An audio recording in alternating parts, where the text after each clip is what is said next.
Good morning, everybody. I want to welcome you all to our second workshop with the Detroit Grooves Project.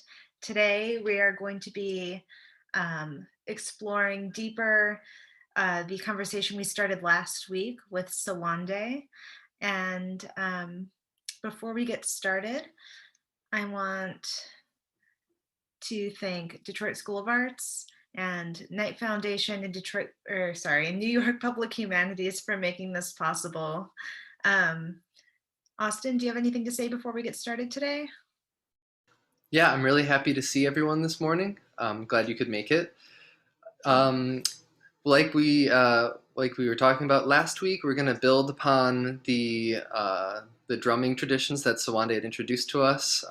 We were focused mostly on djembe, so today we're going to include some dance. We're going to include some dunun. So Sowandé will be joined by his mom, Empress Keïta, and Baba Ayinde. So really excited. All right, here we go. Yeah, and make sure if you have any questions, leave them in the chat, or we'll have a little Q&A at the end of the session.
Good afternoon. My name is Empress Kahemba Keïta, and I am the director for the Omawali Culture Society.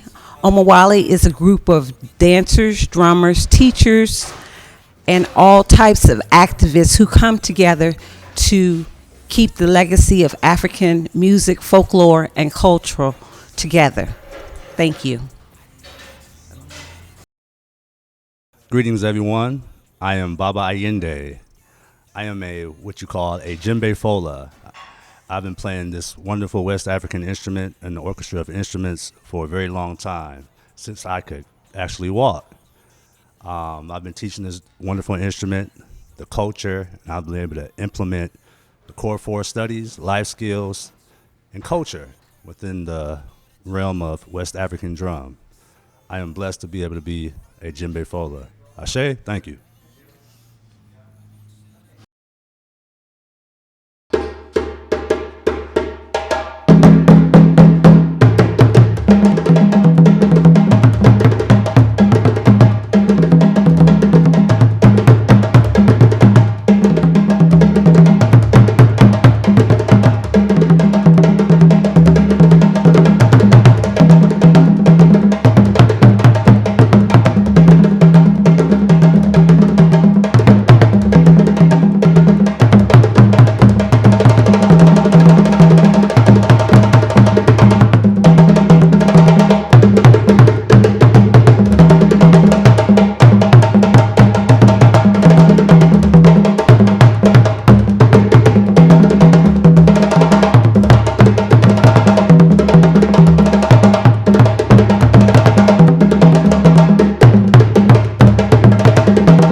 So again, a big thank you to Empress Kahemba and Baba Ayinde for joining Sowandé and showing off what they're doing.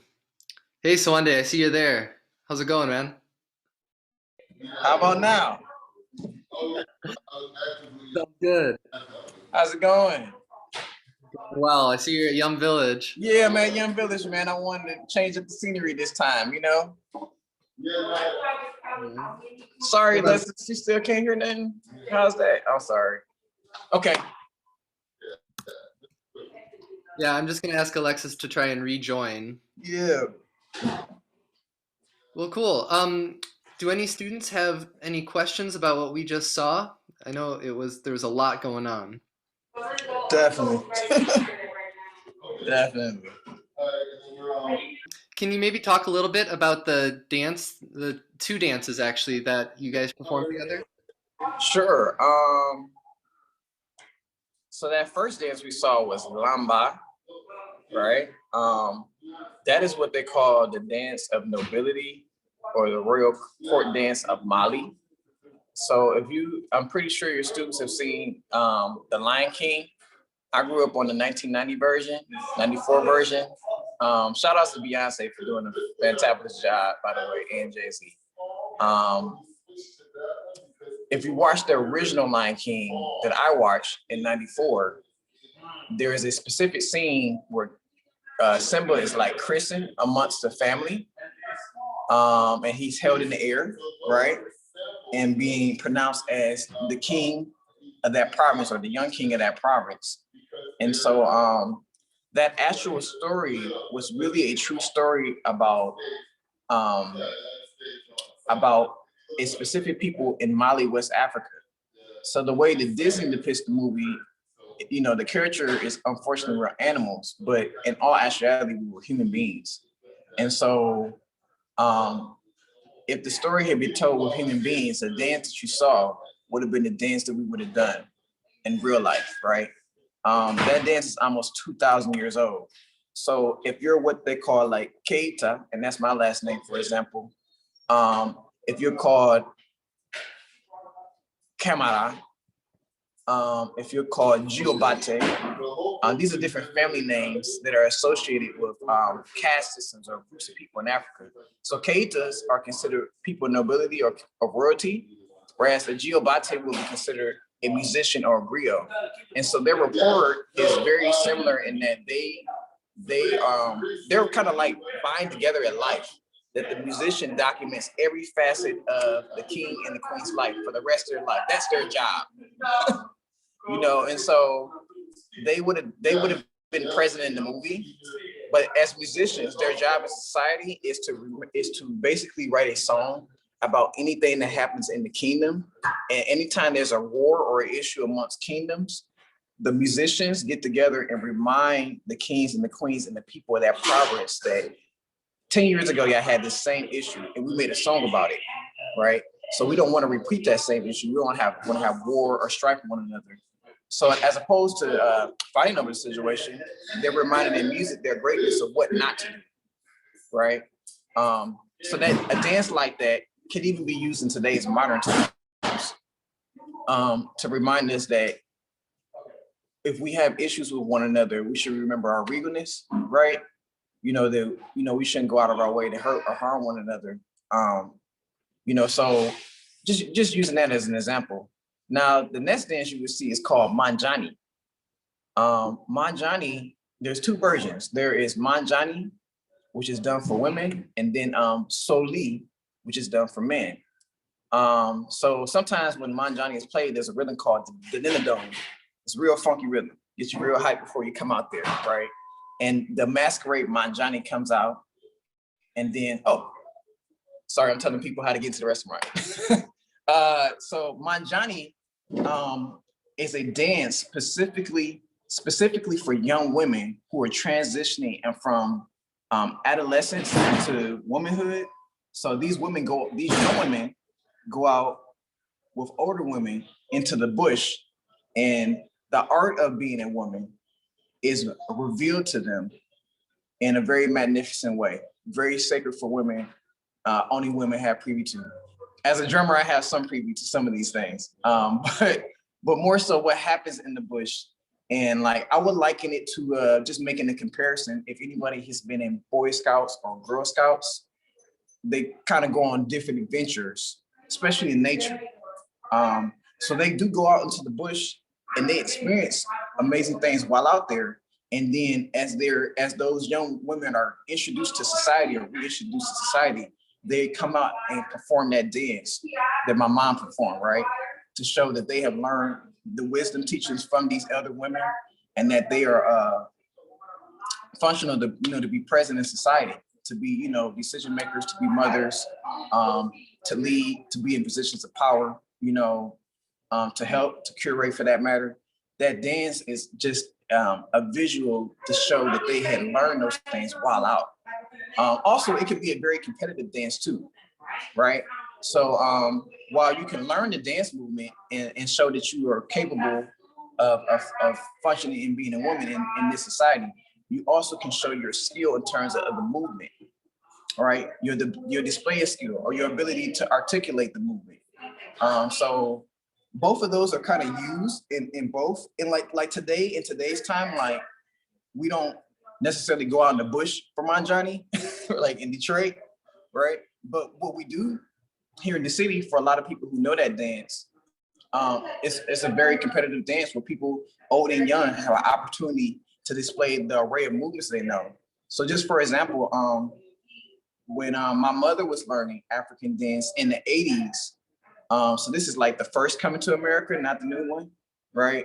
They learned a plethora of movement and language, as I call it, but movement from the 80s and the 90s and all the way up to like the late 2000s. It's very different from how young people dance today.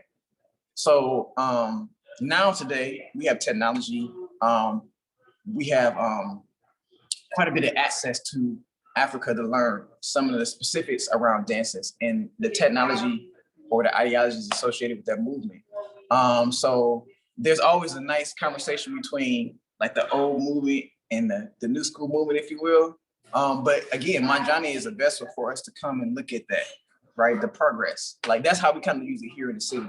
And then it's a dance specific for women. Men can do it, but men have their own dance called Soli. But sometimes men participate, just to show their support. So those are the two dances. Not to mention, man, you had Kasa and Dundumba at the beginning, right? So those were awesome dances. Thanks for putting up the Foley. Yeah, Foley is a very amazing piece. That dance that the men did, Dundumba, right, is a family of dances. So there are many Dunumbas. There is Dunumbe, there is Takiwara, there is Tako Saba, Tako Nani. The list goes on and on. They're a family of rhythms. Dunumba at some point was used, it had different transitions. So initially it was like given to the people who are hunters, or the dance was given to the warrior society of people who live in that region. So in Mali or Guinea or Senegal or West Africa, there's always a caste system of people who do something. So Dunumba was their dance, right? Whereas like the Keitas had, and Geopates had Lamba. Well, the warriors, they had Dunumba, right? And so what would happen is initially, sometimes if there was strife between warriors, it was an opportunity to see who was the better warrior, right? In terms of martial arts skill, right? Because the movement that they do have a very deep martial art aspect. So although it looks like beautiful dance, and it is beautiful dance, there is martial art movement inside of the movement. And so there was a time where they would fight one another to see who could fight the best, and especially over kingdoms, who could reign supreme, if you will. The griots are so wise, the Jeliba, right? The Geobates, they're so wise. They say, you know what? Let's stop having tribal war against one another. Let's make the dance a competitive movement of who knows the most steps, right? And based upon who knows the most steps and who can do it the best, they get, the prize. So sometimes that could be like land, or, it could be the equivalent of our dance battle. So that might equal a wife, or it could be a conglomerate of things. But as long as it didn't end in anyone getting hurt, was more so the goal. So now, like when you look at the dance, and there are lots of versions of Dunumba now, like you can go online and look, you see beautiful, like that's what gave birth to all these newer rhythms, is that they use their wisdom to find a constructive way to live in peace with one another as opposed to fighting. So that kind of gave birth to all of these different Dunubas. And if you like go online, you can put in Dunumba and easily watch Takasaba or some other version, or Dunube. But there's so much movement and there's so much language and there's so much culture inside of the movement that you probably wouldn't know that the movement was about fighting or aggression. But it was an opportunity for people who felt indifferent about one another or who wanted the opportunity to challenge one another based upon skill. That's what it was used for initially. So now I liken it to like how, again, like in hip hop culture, we have the dance battle, right? In the worst case scenario, we have, and even in hip hop culture, we have the hip hop cipher. You know, the worst thing you can experience is your feelings getting hurt, you know, based upon somebody's skill at being higher than yours or their punchlines being better than yours, you know, but no one walks away hurt, you know. And so like that's like, you know, my correlation of connection between hip hop, you know, all of those connections and correlations are always inside of hip hop, or inside of our modern day culture. You know, again, it's like pretty much our modern day music. If you want to know the mindset of your people or the people around you, just listen to their music, and their music would tell you not totally where they're at, but a nice circumference around where their mind is at or what they may be interested in. So that's Dunumba. And then the last one, the Kasa. I don't know if the students got a chance to see. There's one part, and we talked about this prior to, bro. I don't know if you remember the conversation that we had a couple days ago, but it's been a minute. But there's a part where they, the young man, he was holding rice. And I don't know if it moves really quick. The cinematography moves really quick, but he was holding rice and then he was talking about feeding the king, right? I don't know if you guys were following the sing along. It's kind of like a little sing along. So I actually teach that rhythm, Kasa. And what they were singing about, they were literally singing the drum parts. There was also, as they were singing, they were saying words. So as I shared to a lot of my students that here, I've had the opportunity to learn a lot of the words. I'm still learning a lot of the words. Like I know how to say quite a few words on the djembe. But initially, like when those rhythms were created, and this is like 1,000 years ago or 2,000 years ago, which is a long time ago, by the way, they were communicating just like we're having this Zoom meeting. This was a Zoom meeting for them. Those drums could be heard in like 15 miles away. So they could be playing that rhythm and another kingdom or another nation could literally hear those drums echo from wherever they are.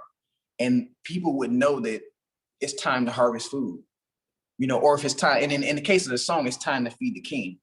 So that rhythm was created to really motivate the farmers to really go out there. And if anybody who's farm, it's not an easy task. It's quite the labor's task. You know, you need a little motivation. So when you have some music, you know, you might pick and rake and you know, shovel and plant with a lot more motivation as opposed to like having no music. You know, so Kasa, or that first rhythm was about that. That's what it was about. And then y'all got like a literally translation. Like it gets no better than that. Like, no, you can't watch a video that literally translates the language, which I believe they were speaking Bambara, into English so that you can know what the drum patterns mean and what they're saying. So yeah, man, that was a shout out to Foley, man. That was an awesome video. I was very impressed when I seen that, man. All that stuff that they had in the video, I had to learn from my parents without no translation.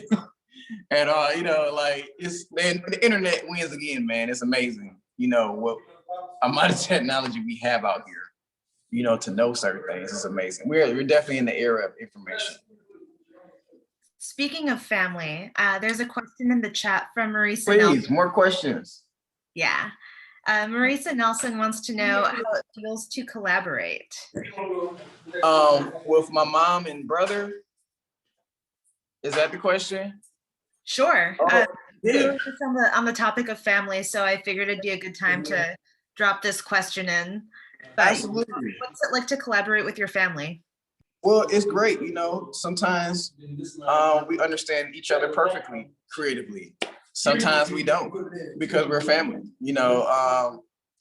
So, but overall, you know, a lot of times in the absence of my father, We listen to the wisdom of my mother, right? And what she says goes. We play it, because we want to make sure that those who came before us, and my mom is like considered, I should say considered, she's like a pioneer. She's not like, she is a pioneer in African drum and dancing. She's a powerhouse. She shouts out to DSA. So I don't know if you guys know, I went to DSA many moons ago. I graduated in 2002, right? But if y'all still do funga at that school, and y'all might do funga still, I don't know, in the dance department, my mom choreographed that dance for y'all like 20 years ago, right? If y'all still do kuku, she choreographed that dance too, right? Almost 20 years ago. I remember when she taught it, because I got out in 02, so it's 21. So she's a lot of people's first teacher, on the African dance scene here in the city, whether they're older or younger. So it's cool. It's cool to collaborate with family, because we had some awesome opportunities as a family to play for a lot of famous people. So it's cool to experience that with your parents. My father. All right, King Peace. My father. I'm not sure if y'all familiar with like Bob Marley. But when I was about 13, my father took me to perform with Junior Marvin and the Wailers. Bob Marley had been in heaven already by then. So I had to tell people Bob Marley was not there. Okay. He was not there. However, his band members were there. And I had an opportunity to perform with them at 13. And that was an awesome experience to be looking at thousands of people in the audience at the Majestic Theater in Detroit and be on stage with perhaps one of the greatest reggae artists of all times, original band members. That was hanging out with my father and hanging out with my mother, for me. So that was a beautiful experience to just, my father take me backstage to meet like Carlos Santana, or like getting the chance to meet like Wynton Marsalis, or it's a lot of famous people he met. It was this one dude that we met. He produced Whitney Houston. It's terrible. I can't remember his name right now. It escapes me. It'll come back, but he's very, very famous, and I met him too. It just doesn't. His name doesn't come to mind. It'll come back as I'm talking. But just hanging out, like being a kid, there was being a part of a family that was a musical family. We have ups and downs. Sometimes we don't always agree about stuff, but most of the time we agree, and we get the job done. So it's a cool experience, and it's cool that I get a chance to share that with my mother and my father, because ultimately I get to pass that on to my kids. If they want to pick up the mantle and continue the legacy, they have their grandfather and grandmother to look at.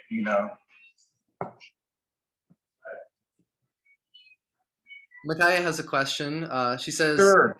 First, I'd love to say, love the dancing. Secondly, she started beatboxing during the bell part. There you go. That's how you do it. Yeah. That's how you do it. And third, her question is, can you tell us more about the dance? Maybe the correspondence between like the rhythms you're playing and the choreography. Oh, great. Absolutely. So Lamba is a family of dances too. Most of the dances are.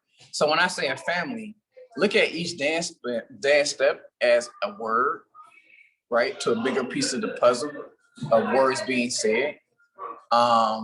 So like just looking at the outfit my mom had on, right? They call it booba, right? A lot of times if you see a person with that outfit on, they're part of a family of royalty right off the bat. That's just a given.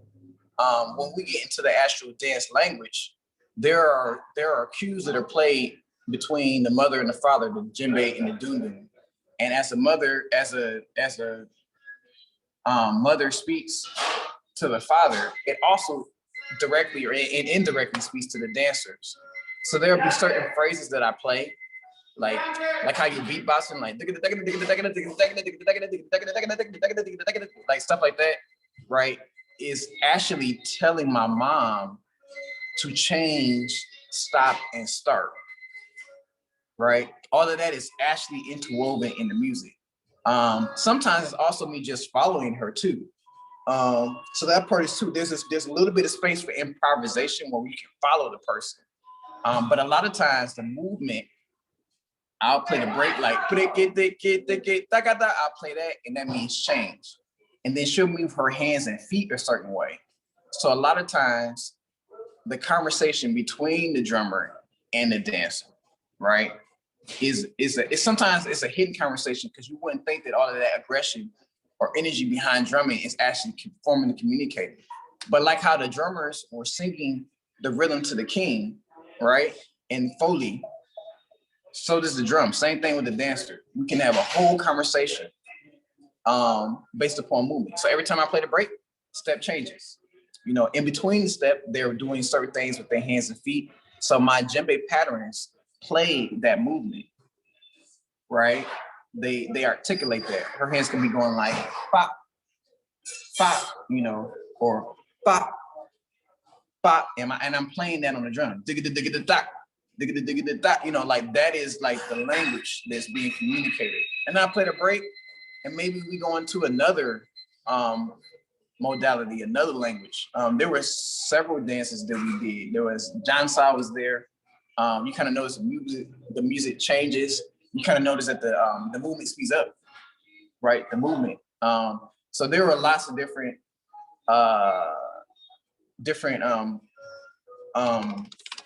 rhythms that we went into while playing that family of Lamba. Did that answer your question? Yeah, that was great. So speaking of rhythms, can you maybe tell us about the correspondence between the dunes and the djembe and maybe how that interaction happens too? Oh yeah, all the time. All the time. It's so it's always a conversation between the dunes and the djembe. The dune is definitely like just using basketball for example. One of the greatest of all times. What am I saying? He's the greatest of all times. That's no argument. Michael Jordan. But there would be no Michael Jordan if there were no Scottie Pippen, right? And so like they have a leader follower type role, which at any given point, the father can be the leader inside of the music. A lot of times the mother is a dominant force in that music, right? So when the djembe plays the break, a lot of times that's our cue to start. Sometimes the dundun or the somba can actually lead us into a rhythm without a break or a signal being played. But just for like teaching purposes, like I had to show the people how to play the break so we can get into the rhythm. So it can shift. Like dundun ba, for example, is a rhythm where the father is the leader of the entire rhythm. And they created 12 rhythms just for the dundun ba, the somba, and the kikini to be played, where the djembe follows and supports the music. Whereas Kasa is the exact opposite. Kasa is about the motivation for farmers. So the djembe is very like, you know, like getting them excited, like, yeah, farm, farm, farm, you know, dig, dig, dig, you know, plant seed, you know, really, the sound is really aggressive or inspiring for that matter, right? Because I've heard that too. I've heard a lot of people who say they hear the sound of the djembe and it's inspirational. It makes them think about things that maybe they haven't thought about, you know. So they have that relationship where the djembe is the leader, the dundun is the follower, and there's not one without the other. Even if one is the leader, you could not have any other djembe rhythms if it were not for the dundun playing the bass. Those bass sounds are what really make up the rhythm. So like as a person that's been playing djembe all of his life, I have literally seen djembe parts change in 20 years. Things that I learned 20 years ago are not the same part and have changed. But what I've never seen change is the bass parts. They change very often. And a little bit here and there. But like Lamba 2,000 years ago is the same Lamba it was. Now the djembe part can change. It's you know, it hasn't so much, but there have been new parts added. But some of these rhythms we're playing are like classical rhythms, and like and every genre has their classical rhythms or music, right? Djembe, drums, and we have other instruments like the harp or like the balafon or the kora or different instruments that you can play that are not necessarily drums. But this is like classical music that's been played the same way since like Beethoven, you know. So like the same, like it's been, 700, 800, almost 2,000 years that this rhythm has been played the same way from father to son, mother to daughter. And there have been a few changes in the evolution of it, but not that many. But the bass part again does not change. Sometimes the djembe part does. Sometimes they can add more djembe parts to it because the djembe was the last instrument that was created. So the kora was first. It's, you play with the thumbs. It sounds like the harp. And the joliba, every joliba or griot I've ever met has the voice of an angel. It's like you listen to them play with their thumbs, and this instrument sounds like the harp, and you just want to like cry because the music is so beautiful. So from the kora to the balafon, transitioning all the way to djembe. Djembe is the last instrument created in the last 2,000 years in that family of rhythms. I'm sorry, in that family of drums.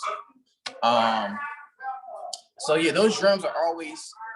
We had to do another video, man, where we put some of the other drums like balafon, kora, so the students can see how a lot of your modern music that we listen to. I like to think that a significant part of what we listen to that we call blues and jazz and R&B and soul and funk and techno and trap music, that's our newer genre right now. Those harmonies, those rhythms distinctly come out of African culture, West Africa specifically, because we have about 5 instruments that sound like our modern day instruments that we have here. So we had a piano, right? That would be the balafon. We have ngoni, which is guitar, right? We have bass ngoni, which is bass guitar. We have violin as well. Sometimes we have, you have strings of music. We have kora, which is harp, and we have the voice, right? Now we haven't even added in the dance and any of the culture associated with that, but just those 4 instruments, if we add the djembe and the dundun, well, now you got rhythm section. You got bass, drums, piano, and from there, if you got rhythm section, I'm sure at DSA, they know you got a band. You can have piano, drums, and bass, and you got a whole song. That's like the basics for a song, to have at least a bass line. Maybe in today's time, all you need is a bass line and a hook, but it's a little different now. You may not need all that, but you got a bass line, some hi-hats, and a snare. I'm just simply saying that those sounds, although we listen to them and call them something different today, they have a root very far connected, very closely connected, and steeped in African music. That's all I'm simply saying. Now, if you came to class last week, we went over some African rhythms that are in hip hop, so that's still your homework assignment. Let me know what y'all found out here, because there's lots of stuff out here floating around.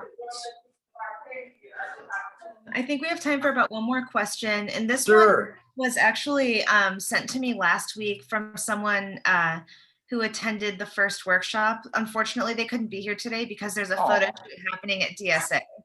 So Understood. their question was if you could elaborate on the difference between ballet style and village style. Oh, man, that's a great question. Somebody was really paying attention. That is a great question. That's a great question. Okay, ballet style and village style.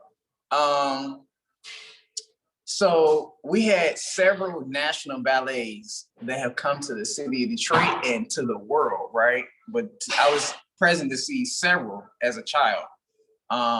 So those ballets, like the National Ballet of Senegal, under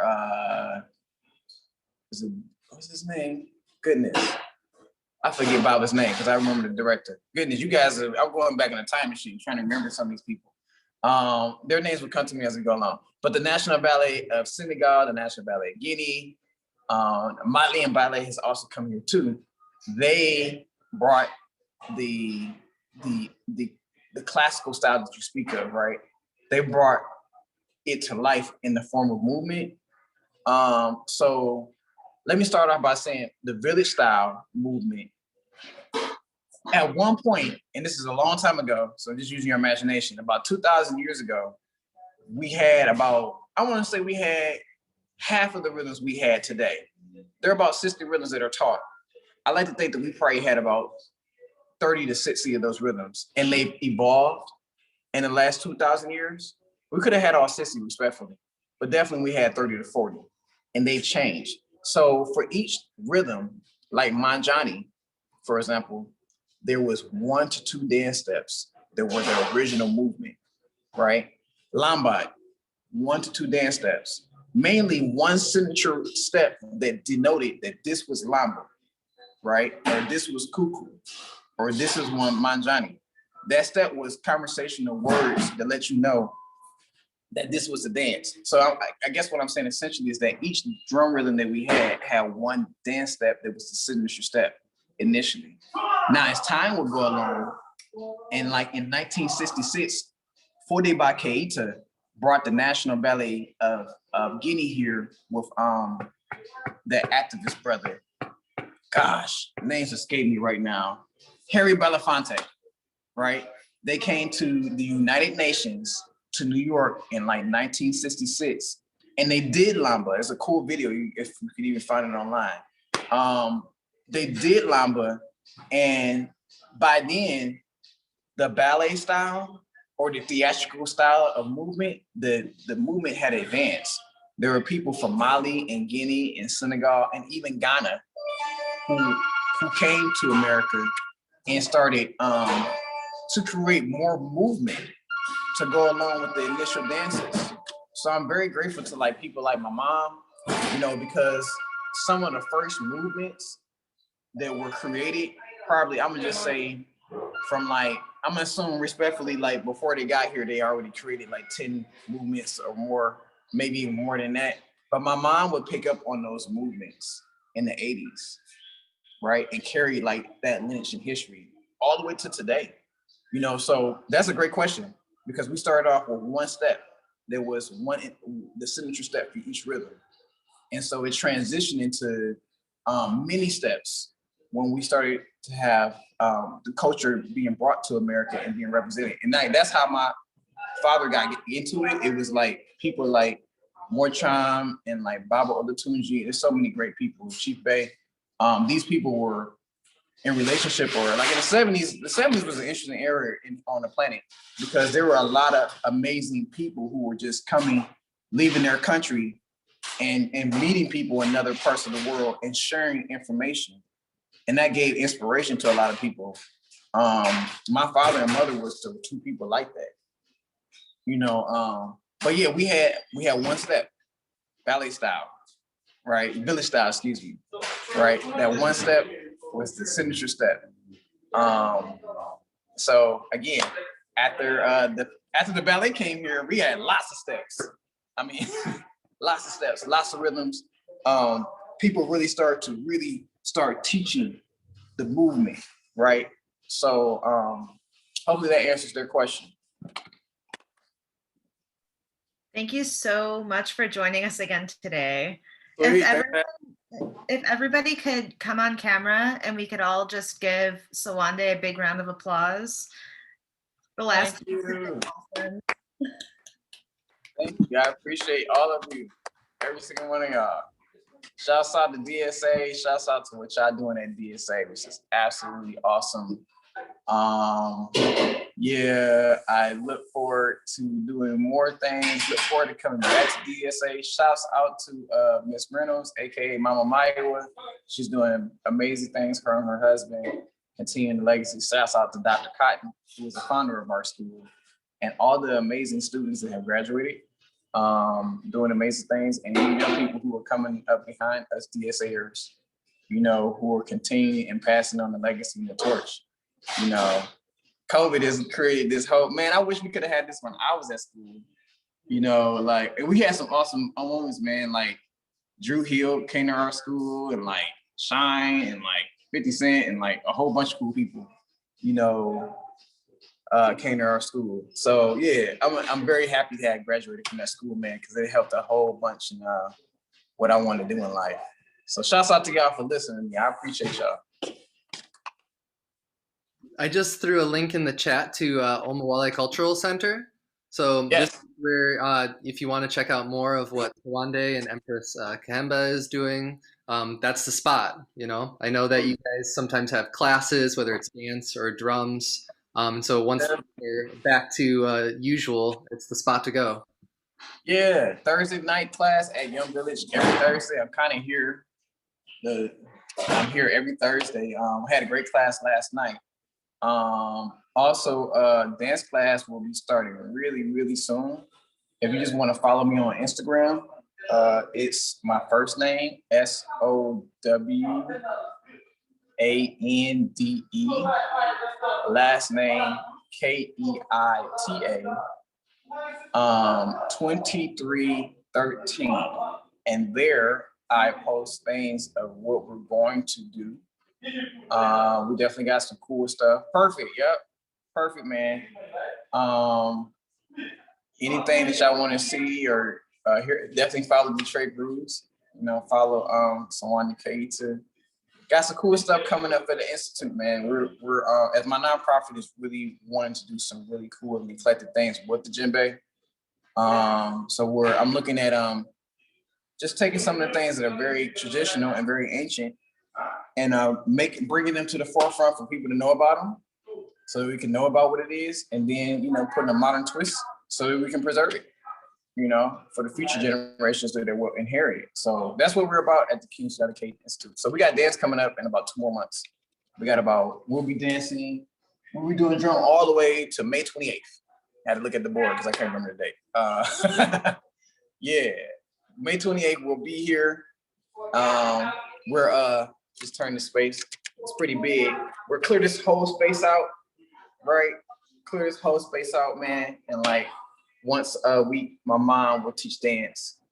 Man movement as well as female movement as well. Awesome. Well, thanks again, Sowandé. It's so great. Oh yeah, the food too. The food. I got my shirt on. Mafe Life. That's peanut butter stew for those of y'all who eat mafe. It's delicious. You got to eat it, man, with some rice, coconut rice, sweet rice over peanut butter. Yeah, it's a very eclectic. It's very eat it. Yeah, don't even listen to me. Just eat it. Thank you so much. You're welcome. You're welcome. DSA. DSA. Hey, happy Friday. Next week there is no Detroit Grooves because we're going to be on spring break. So great, awesome. Next class is April 9th. April 9th. Sounds like a winner. Yeah. All right, DSA. Detroit Grooves, I appreciate y'all. Let's do it again. Let's do it again with some more creative topics around this. Bye.